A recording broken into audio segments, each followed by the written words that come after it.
নিরিবিলি এক সকালে হঠাৎ করেই বদলে যায় পরিবেশ। শিশুদের যত্ন নেওয়ার কেন্দ্রগুলোতে হাজির হয় সশস্ত্র ফেডারেল এজেন্টরা। গাড়ির সারি, ইউনিফর্ম পরা কর্মকর্তাদের আনাগোনা আর ব্যস্ত তল্লাশি যেন এক নাটকীয় দৃশ্য তৈরি করে। যুক্তরাষ্ট্রের মিনেসোটা অঙ্গরাজ্যে এমন অভিযান নতুন করে আলোচনায় এনেছে সরকারি তহবিল জালিয়াতির বড় এক তদন্তকে। মিনেসোটার বিভিন্ন এলাকায় একাধিক ডে কেয়ার সেন্টারে সম্প্রতি অভিযান চালায় ফেডারেল আইনশৃঙ্খলা রক্ষাকারী বাহিনী। এই অভিযান পরিচালিত হয় প্রেসিডেন্ট ডোনাল্ড ট্রাম্প প্রশাসনের চলমান জালিয়াতি তদন্তের অংশ হিসেবে।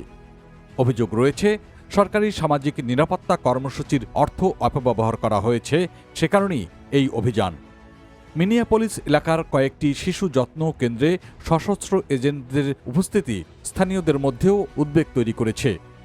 প্রত্যক্ষদর্শীরা বলছেন, কর্মকর্তারা বিভিন্ন ভবনে ঢুকে নথি সংগ্রহ করছেন এবং বাক্স ও ব্যাগে করে সেগুলো গাড়িতে তুলে নিয়ে যাচ্ছেন। অভিযানে অংশ নেয় একাধিক ফেডারেল এজেন্ট ও অঙ্গরাজ্য সংস্থা। এর মধ্যে ছিল federal bureau of investigation, homeland security investigation, United States department of agriculture এবং Minnesota bureau of criminal apprehension. তাদের উপস্থিতি থেকেই বোঝা যায় তদন্তটি কতটা গুরুত্বের সঙ্গে নেওয়া হচ্ছে। মিনেসোটা গভর্নর টিম ওয়ালজও এই অভিযানের সমর্থন জানিয়েছেন। তিনি বলেছেন, জালিয়াতি প্রতিরোধে রাজ্য সরকার ফেডারেল সংস্থাগুলোর সঙ্গে কাজ করছে। একই সঙ্গে শিশু কল্যাণ সংস্থাগুলো জানিয়েছে তারা তদন্তে সহায়তার জন্য গুরুত্বপূর্ণ তথ্য সরবরাহ করছে। এই ঘটনার পেছনে রয়েছে দীর্ঘদিনের একটি বিতর্ক। যুক্তরাষ্ট্রে শিশুদের খাবার সরবরাহের জন্য একটি ফেডারেল কর্মসূচি চালু ছিল, যেখানে বিপুল অঙ্কের অর্থ আত্মসাতের অভিযোগ ওঠে। তদন্তে দেখা যায় বহু মানুষ এই কর্মসূচির অর্থ ভুয়া দাবির মাধ্যমে হাতিয়ে নিয়েছেন। এর মধ্যে অনেকেই সোমালি বংশোদ্ভূত আমেরিকান বলে অভিযোগ রয়েছে।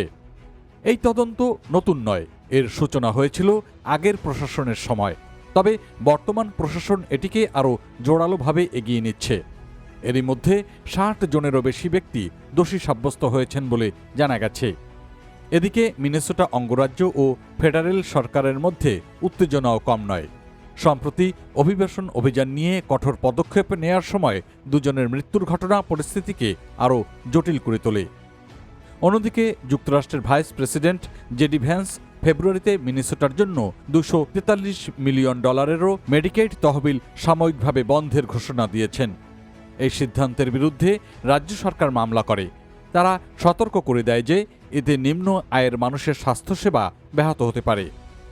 বিশ্লেষকরা বলছেন, এই অভিযান শুধু একটি জালিয়াতি তদন্ত নয়, বরং এটি যুক্তরাষ্ট্রের অভিবাসন, সামাজিক নিরাপত্তা এবং রাজনৈতিক দ্বন্দ্বের একটি বড় প্রতিফলন। সব মিলিয়ে মিনিয়াপলিসের এই অভিযান যুক্তরাষ্ট্রের প্রশাসনিক কঠোরতার একটি স্পষ্ট বার্তা বহন করছে। এখন দেখার বিষয়, এই তদন্ত শেষ পর্যন্ত কতটা বিস্তৃত হয় এবং এর প্রভাব দেশের সামাজিক ও রাজনৈতিক পরিস্থিতিতে কিভাবে পড়ে।